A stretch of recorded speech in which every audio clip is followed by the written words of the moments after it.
Think for myself and I won't do what they say. Well, I think for myself and I won't do what they say. Hi, this is Gerald Salenti. I think for myself and I won't do what they say. That's the COVID blues. And if you want the COVID blues, you go to our YouTube channel. You see it over there. And you can hear the whole song by Smokey Hormel and his Band of Renown. And I wrote the lyrics to it, the COVID blues. And it's getting bluer. But first we'll talk about the markets on today's Trends in the News, July 22nd, 2021. Tech shares led U.S. stocks higher Thursday, despite an unexpected jump in jobless claims. Oh, yeah?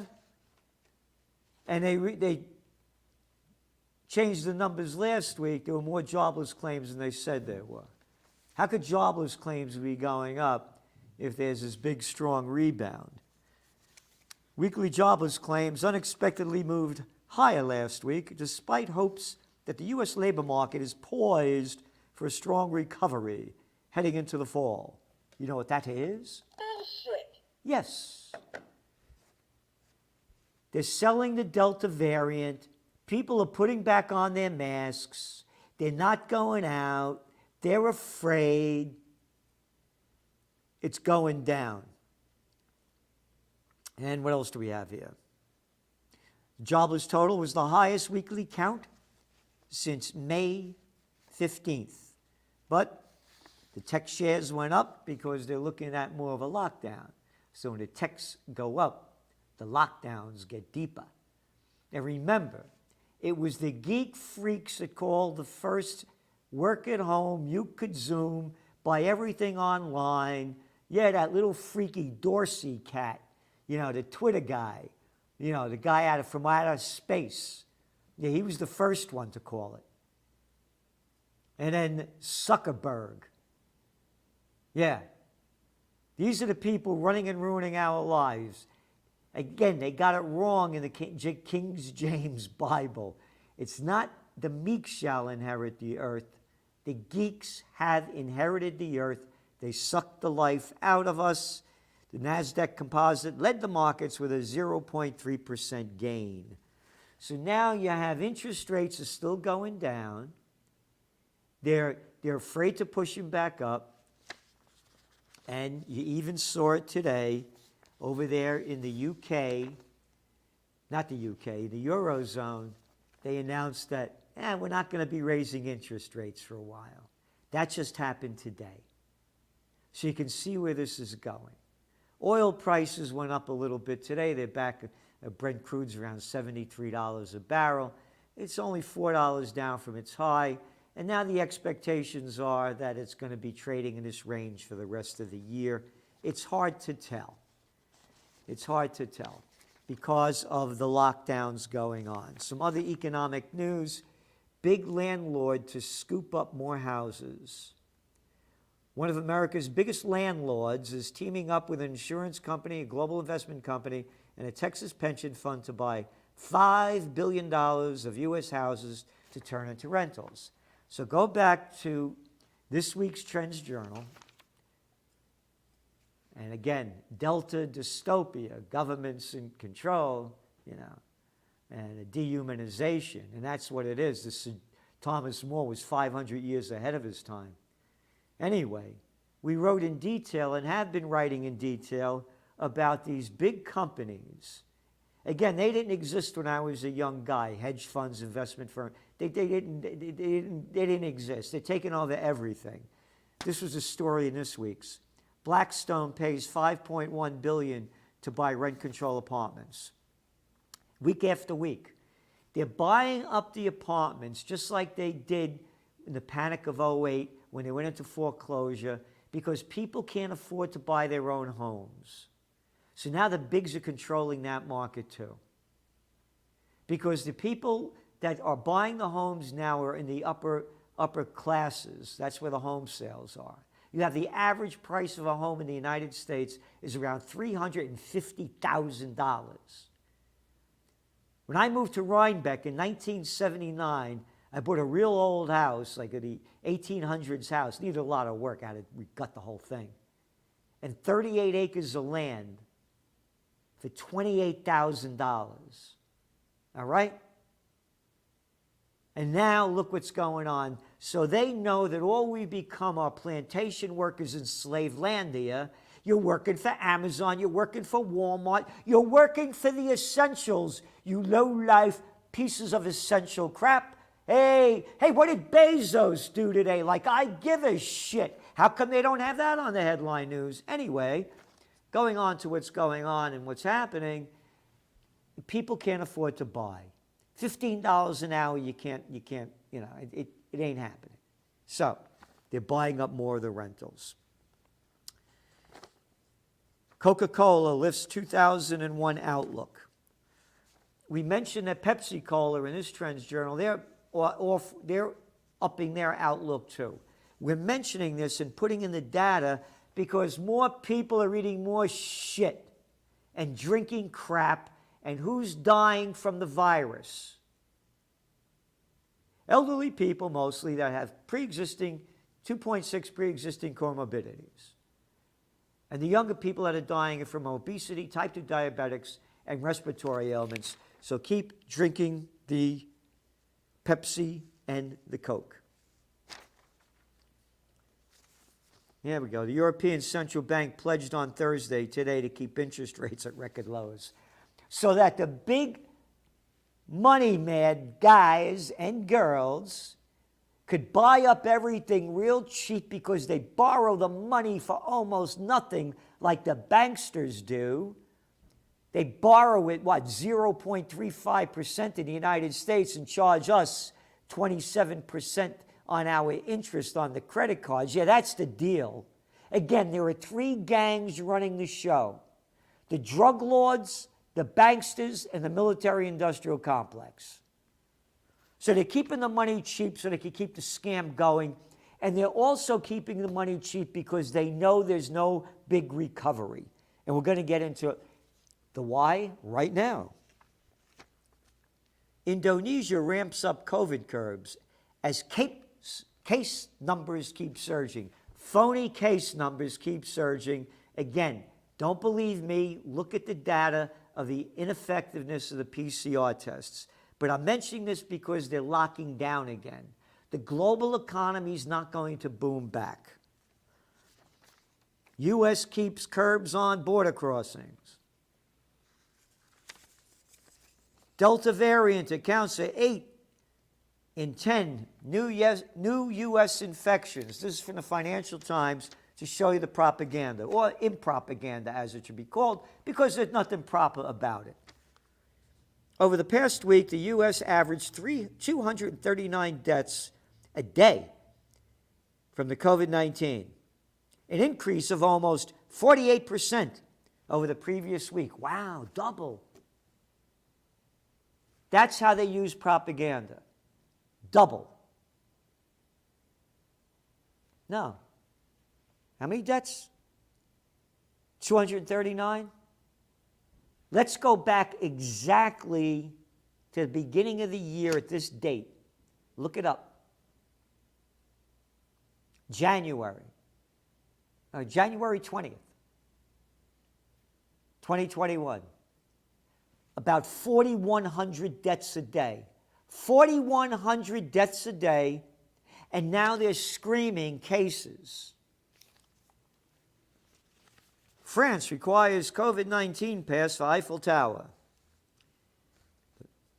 The world is facing a new wave and we must act, Prime Minister Jean Castex said. The solution is vaccination, vaccination, vaccination. How about freedom, freedom, freedom? How about you take it, I don't want to have it? How about if you're vaccinated, everything is okay? Because remember, they said a 90% vaccination rate, a 90% rate of effectiveness, or is it 95? You ready for this? Israel reports sharp decline in Pfizer coronavirus vaccine efficacy. This is from Ynet News, so it's not a conspiracy theorist or misinformation. And remember, misinformation, that's sexist. How could you call it misinformation? Why, they're always right. Anyway, Israel reported a sharp decline in the efficacy of Pfizer-BioNTech's coronavirus vaccine after receiving data from a recent analysis. Health officials at a meeting of the ministry's epidemic management team, which showed that protection from coronavirus infection among vaccinated people decreased by 42% since the start of the inoculation drive in Israel. In addition, protection from severe illness has also recorded a sharp drop of up to 60% of those who were inoculated in the early stages of the vaccine rollout. Very good. Now, what does it say here? 42% decrease in vaccine protection from infections and up to 60% from severe illness among vaccinated. Israel is now mulling a third booster shot for all people over 65, and this is one of the most vaccinated countries in the world. And I mentioned about France, and you need a vaccine passport for the Eiffel Tower, and I'm reading the article. Johnny Nielsen, a Danish tourist traveler with his wife and 2 children, said, quote, "In Denmark, you need the pass everywhere." And that's what it's going to be. Breaking news, Rome. Premier Mario Draghi's government approved a decree today ordering the use of green passports starting August 6th. To be eligible for a pass, individuals must prove they received at least 1 vaccine dose in the last 9 months, recovered from COVID-19 in the last 6 months, or tested negative in the previous 48 hours. The passes will be needed to dine at tables inside restaurants or cafes, to attend sport events, town fairs, and conferences, and to enter casinos, bingo parlors, and pools, among other activities, according to officials. Officials is profanity. That is a dirty word. How about shitty little scumbags making up a lot of crap and telling you what to do? Oh no, Salenti, they're officials. Some 40 million people in Italy have already downloaded a green pass. More than half of the people in Italy older than 12 and thus eligible for the vaccine have received 2 doses. The vaccine campaign permitted the economy to revive, Draghi said. The first thing I have to say is to invite all Italians to get vaccinated and do it the right way. Look at the cover of the Trends Journal. Delta dystopia. The governments are in control, dehumanized. Who's this shit to tell you that the vaccinations are the right, to do it right away, and this is the only thing to do? You want to get them, get them. If you don't, don't. Did you read the report just coming out of Israel, how ineffective they are? Operation Warp Speed vaccination that has not been approved by the FDA, a gene therapy shot. They may ban me for saying this on YouTube.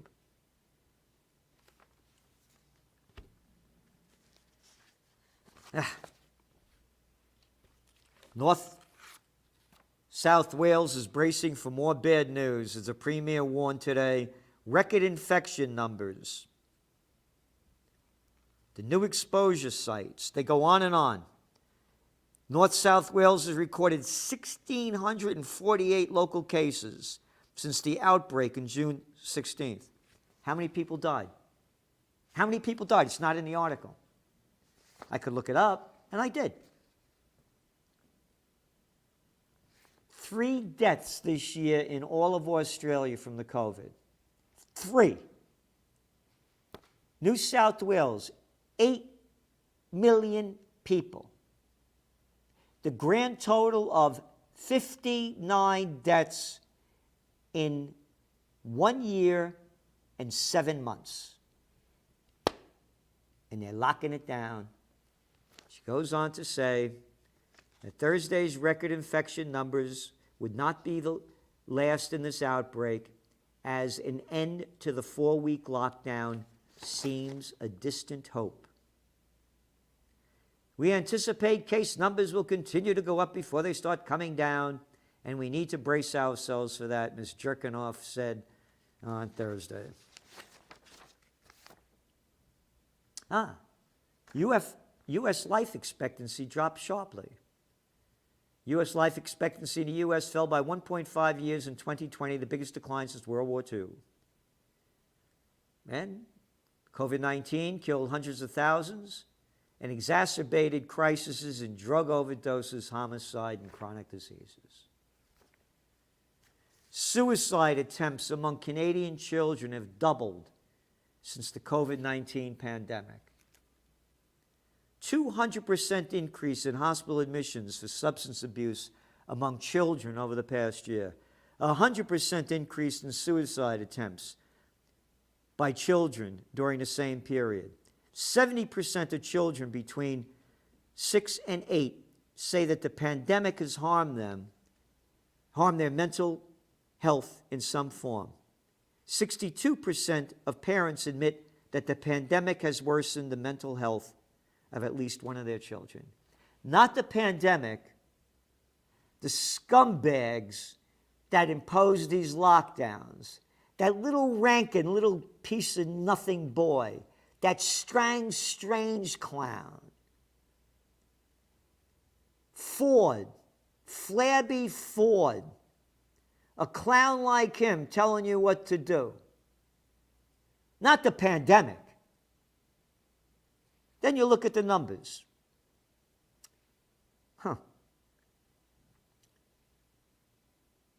26,500 deaths in Canada. They got about 37 million, 38 million people. 26,000 deaths over the course of a year and a half. 22,000 of those 26,000 deaths are people over 70.